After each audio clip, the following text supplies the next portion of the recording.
হে hello everyone, এখন থেকে একটা ছোট ছোট ভিডিও শুরু করছি। আরে আসতে বাবু।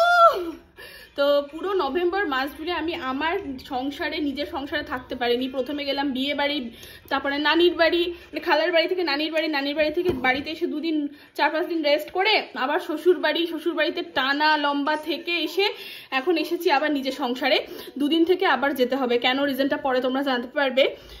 আর চলো আজকে মাদের বাড়ি থেকে খাবার পাঠাচ্ছে, কি কি পাঠাচ্ছে সেটা তোমাদেরকে দেখাই আর খাই।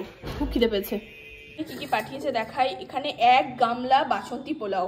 এত কেউ পাঠায় বলো? বোন বানিয়েছে পোলাওটা, ঝরঝরে হয়েছে, সবই বোনই করেছে। এখানে চিকেন কষা রয়েছে, দেখো এখনো ধোঁয়া উঠছে। এখানে রয়েছে আলুর দম, সাথে রয়েছে ডাল। এই হলো আমাদের আজকে লাঞ্চের মেনু। এখন একটু বেরোচ্ছি বাইরে। শীতকালে বাইকে চড়ে অনেক দূরের রাস্তায় যেতে আমার বেশ ভালো লাগে।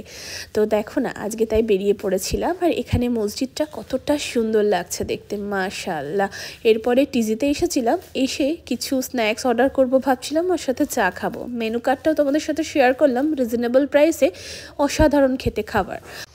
আমরা অর্ডার করেছিলাম কাশ্মীরি কাওয়া চা, সাথে ব্রেড, বাটার আর চিকেন কিমা। অসাধারণ ছিল খাবারগুলো, সব কটাই এসে ট্রাই করো।